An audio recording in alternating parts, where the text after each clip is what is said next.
tulina okwagala basumba baffe. Neebaza Katonda. I'm grateful to God. Kubanga yansobozesezza. Because God enabled me ne mukyala wange. And my wife. Ne tugulira Muzeeyi Kayanja emmotoka.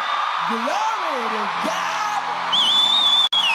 Glory to God. Woo.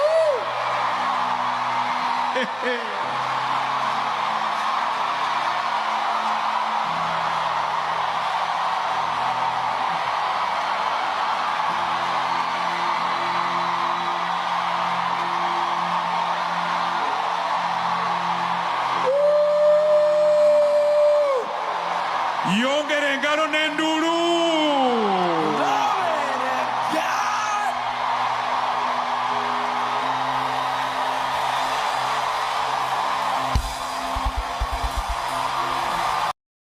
Exactly. Emmotoka eyo gy'olaba ku screen mukwano gwange ye motoka eyaweereddwa Pastor Kayanja gye buvuddeko andooza katuwayise ennaku nga 5 bweddu okuva Musumba Kayanja we bamuwadde emmotoka. Omu ku ndiga z'omukyaki ye yagambye nti Musumba agwanidde okutambula nga president. Emmotoka eno bagamba oba kigambibwa mbu ze zimu ku mmotoka President Museveni z'asinga okwagala naye nga ye omuntu. So bagamba this is a presidential car mu buufu obwo. Emmotoka eno abokebera ku mutimbagano waliwo Maybach enkole ya 2022 ne Maybach 2024 oba oyinza ogiyita Maybach ng'abamu we bajatula Maybach Benz. Emmotoka eno bwe nakebeddeko mukwano gwange omanyi yalese bangi nga boogera obwama mwe mwadde ne mwana mwala amanyiddwa nga Sheilah Price. Emmotoka eno lwaki bangi yaboogezza obwama lwa nsonga ebalirirwamu emitwalo gya $20. Emitwalo gya $, mukwano gwange gwayinza okuba nga tomanyi gibeera emeka. Mu za Uganda bubo bukadde 719 mu emitwalo 15 mu 1000. Nti emmotoka almost eyagala kubanga egula akawumbi kalamba aka Uganda. Wabula just omugoberezi omu mu kyaki yagambye nti Pastor Kayanja tosaanidde kutambulira mu mmotoka za lujjulungu oba ezitakuweesa kitiibwa. Leka amafuta ga Mukama otuule ogatambulize mu presidential ka mu line efaananako bwete. So oluvannyuma lwa Musumba okufuna emmotoka eno abamu ku baaguddewo ekigo oba abeewuunyiza ennyo mwe mwadde mwana mwala Sheilah Price ate ne Pastor Kayanja n'amaliza naye nga yeewuunyiza Sheilah Price. Let us have Sheilah Price ebimu ku bigambo bye yayogedde gye buvuddeko nga Musumba bamuwadde emmotoka kapyata Maybach Benz 2022 oba 2024 enkola. Bantu bange abasabire wa Kayanja mwagulidde Pastor Kayanja emmotoka ya Maybach 22 gyendaba mu firimu naye njagala mbuuze kuba nali interactinzeeko ne pastor ono apart from Pastor Bugembe beba pastor be interactinze nabo like one on one naye nga Pastor Kayanja ngali very very very calm and polite. Y'omusumba gwe nasooka okulaba eyasitulako black man ng'alina emyaka 2 n'amusitula ate kaali kali mu kwavulira awo wansi n'akasitula. Twali ku kyaki ye waliyo abaana abaali bakola modeling ebiseera ebyo nga gyendi. Lwaki mwagala nnyo Pastor Kayanja apart from him being calm? Exactly. Apart from him being calm, Pastor Kayanja. So Pastor Kayanja wakati mbukakamu bwe yabadde eyo video ya Sheilah Price yamutuuseeko. So wakati mbiseera bye eby'eddembe ng'ali mu kuvuga emmotoka ye empya kapyata tukuje bakajjako akaveera nga ne kaadi y'emmotoka eno yamuweereddwa mu bujjuvu asibye akukuwa ate ne badda mu weeks 2 oba ki. Pastor Kayanja yabadde avuga yayogedde ku mwana mala Sheilah Price ng'amwewuunya bigambo n'okubeera nti yamwewuunyiza okuba nti omugoberezi yasobodde okuba nga amusigamu emmotoka Maybach Benz enzibu ennyo oba ennungi ebiteganika. Let us get to Musumba ng'ali mu mmotoka ye na cruisinga nga kwe yeewuunya mwana mala Sheilah Price. Omuwala ku gundi nagende ono waliwo omuwala omweru so bambi blogger ayogera nnyo simu gy'obuuti agambye bannange eyo emmotoka yana ng'ogigaba bw'omala ogigaba osigala okyali muntu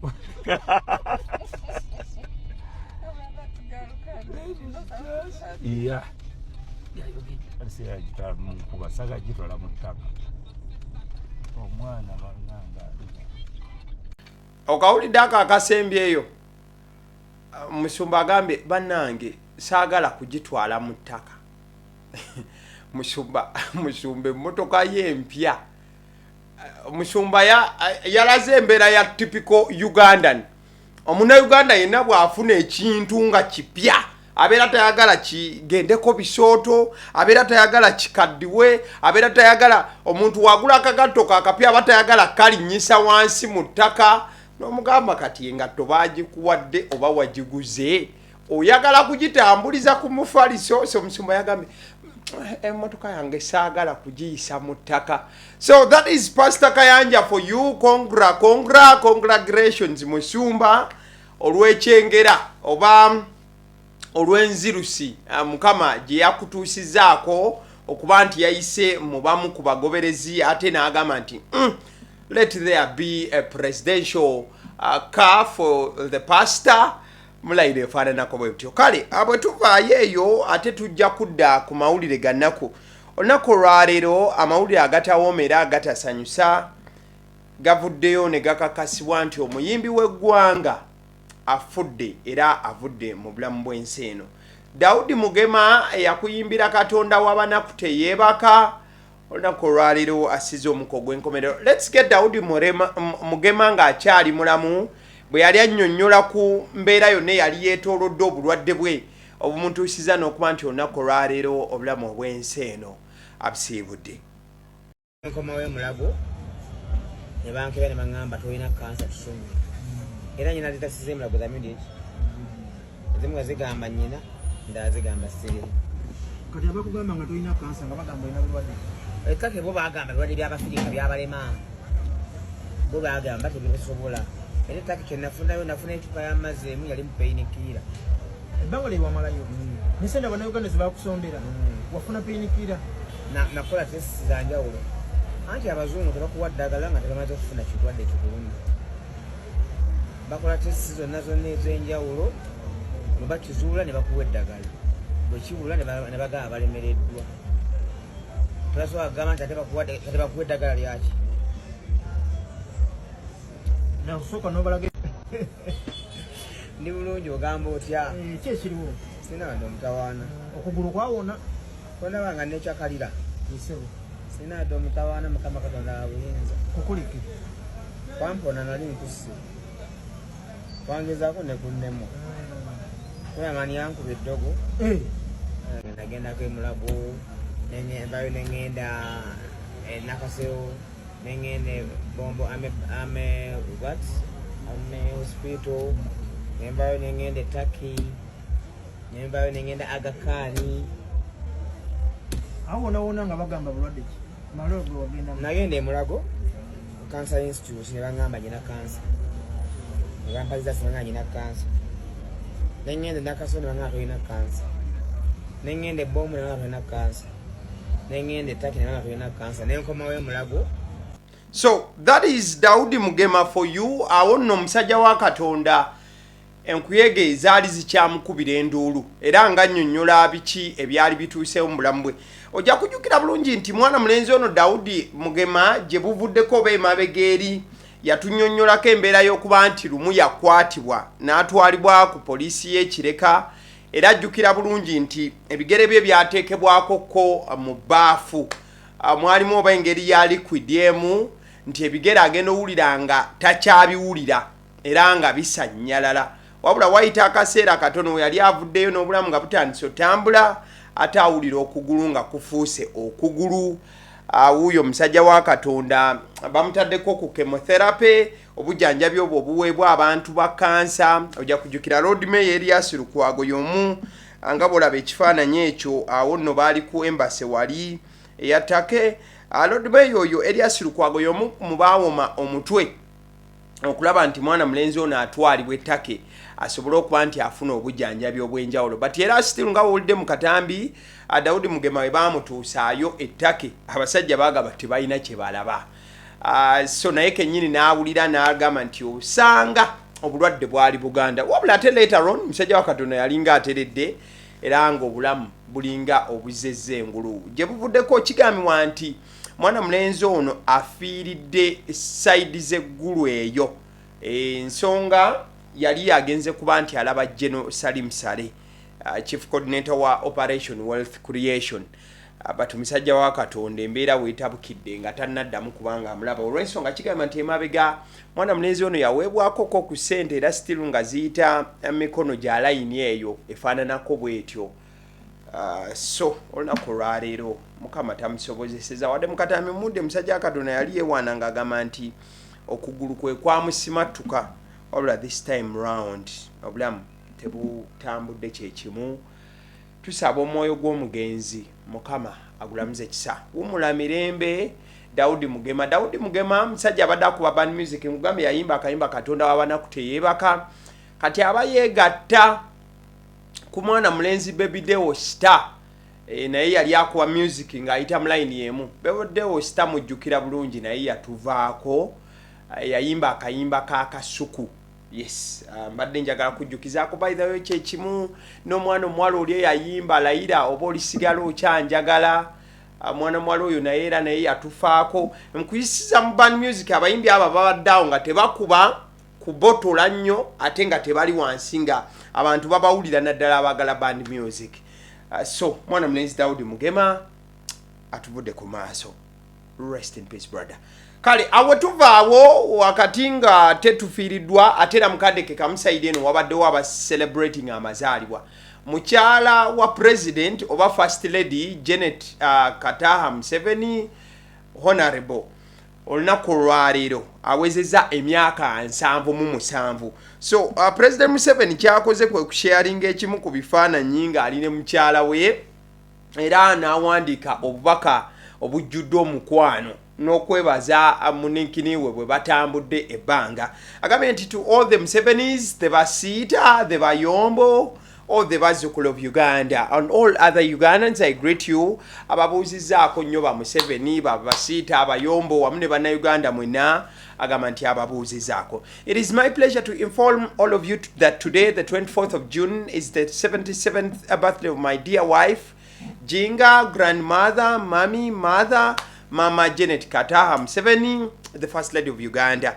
President Museveni nategeeza nti olunaku olwaleero ayagala okubategeeza nti mukyala we Mama Jajja Kataha Museveni awezezza emyaka 77. On behalf of the many, I congratulate her and praise the Almighty God for giving her a long life and pray to the Almighty to give her many more years. Asabye Katonda ayambe mukyala we amwongere emyaka ejojjudde obulamu n'okuwangaala.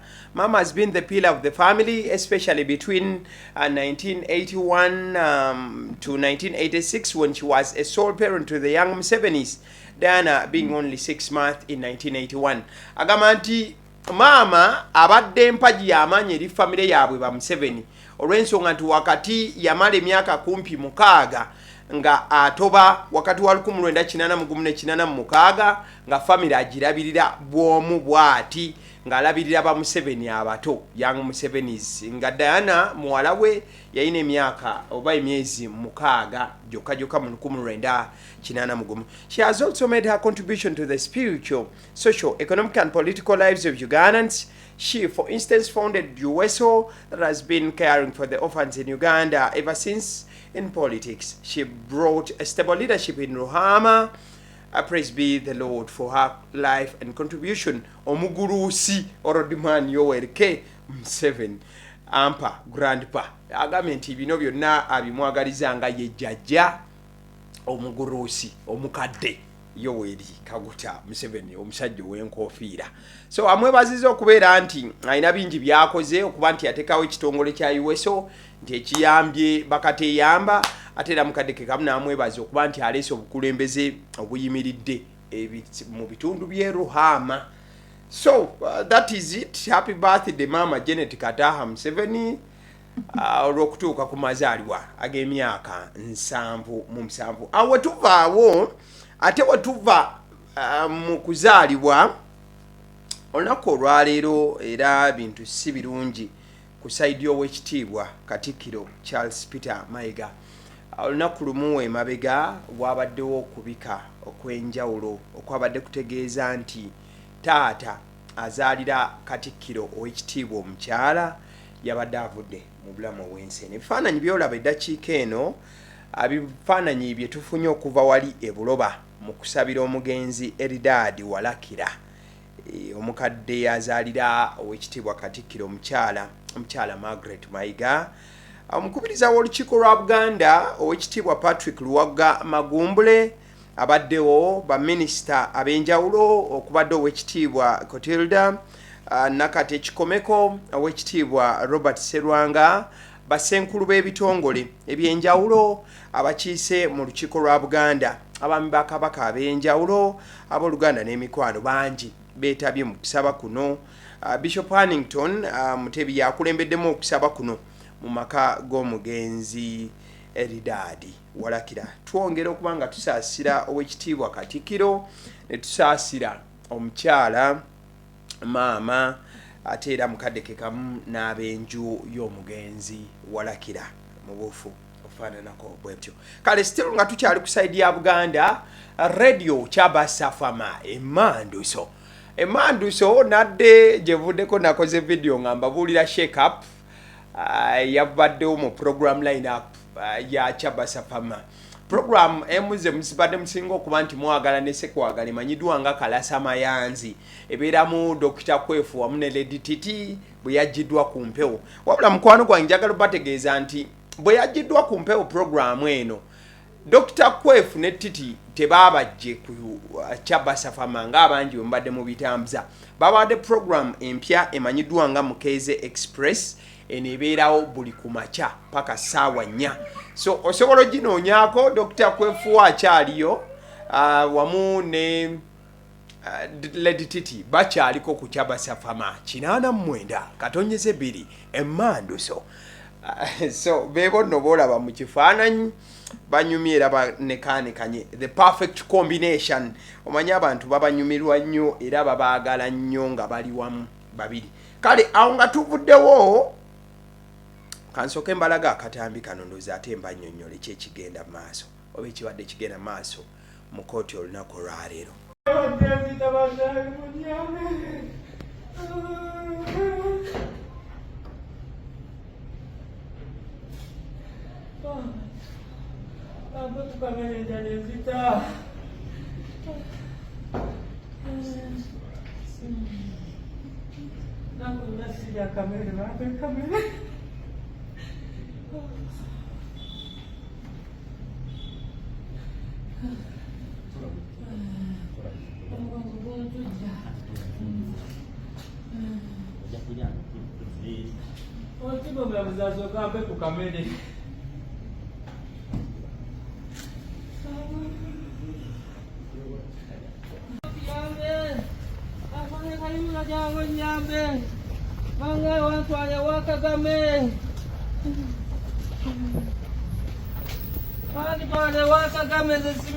Kale omukulu abadde ali mu maziga amangi ye mukulu amanyiddwa nga Abdu Semuju, omu ku bateeberezebwa okwenyigira mu kutemula State Prosecutor Omukyala Joan Kagezi Namazzi kati omugenzi. Abdu Semuju nga lumu bamuyita Minana alaajanidde omulamuzi asooka ayimiriza olutuula lwa kooti olunaku olwaleero ng'agamba nti basooke bamufunira ekyokulya. Omukulu ono azze nga akaaba ng'atintima n'okutintima agamba nti bamaze ennaku 4 mu kadukulu ka poliisi nga tebamuwa kyakulya. So azze ng'enjala emuluma ne ssekuluma yenna. Sajja Katonda n'agamba bannange nze by'okumpozesa sibirinaako buzibu naye enjala ennuma maze ennaku 4 abasajja tebampa mmere. So ekibuuzo ne kibeera nti wabanga omusajja ono oba omukulu ono amaze ennaku 4 nga talya mmere, is this part of the punishment? Kifaanana kitya era poliisi eyinza kubanga ekitaputa etya ekyo. era ddala omukulu byabadde ayogera bituufu nti amaze ennaku nnya nga tebamuwa kadda eri lubuto agambe bannange ebyokupozisa bibeewo naye musooke munfunire ekyokulya. Alright, away from that, banji batandise okuba nga beesogga ebyobufuzi. Aba celebrities bamwe banji nnyo nnyini ddala okuva His Excellency Bobi Wine we yeesogga ebyobufuzi banji abamulabiddeko nga ne the latest he could be joking, he could be not. Mwana mulenzi amanyiddwa nga Douglas Seguya oba gwe mumanyi nga Wizomanizo yafulumiza dda posta egamba nti agenda kwesimbawo ku bwa MP bwa Makinde West. Era yagambye nti ekiseera kye kino. Mwana mulenzi Wizomanizo agamba nti agenda kwesimbawo, wabula wakati mu kwesimbawo kwe agenda kwesimbawo nga independent. Talina kibiina kyajjirako, wabula langi ate woolaba akozesa za NUP, langi eya red, bululu ne white. Agamba nti agenda kwesimbawo. Olunaku olwaleero Wizo oba akyali mu kusaaga oba byaddala alangiridde campaign team ye yonna. Agambye nti awadde ebifo mwana mulenzi Kakensa Media, Sizaman, Raymond Solfa oba gwe muyita Penge nawa MC Richie ne yeekolera bano abawadde obwomusagulira akalulu wano nawali asobola okuba nga afuuka MP ajudde owa Makinde West. Osobola okuwandika mu comment section n'otubuulira ddala Wizomanizo omulabamu ekyokubeera omukulembeze era n'asobola okulembera abantu be Makindye singa abaze ku ballot onaamutiikinga gwe afubutuka Makindye. But we say that we wish you the best of luck mwana mulenzi Wizomanizo. Osobola okugera basi okuba nga okitryingako ekintu ne tulaba butya we kinaatambula side eyo. Kale nga tumaliriza engeri gye tubadde mu byobufuzi oba gye twogedde ku byobufuzi ndowooza kyandibadde kyanjawulo nnyo ababaka baffe babaze ku TV bwe baba basazeewo okuteesa mu Luganda bateese mu Luganda, bwe baba basazeewo okuteesa mu Luzungu bateese mu Luzungu, kubanga abalabi ab'Oluganda wokuteesa ng'oteeseza mu Luzungu ng'olutabika oyinza olubalowozesa nti kyoteesaako kirala.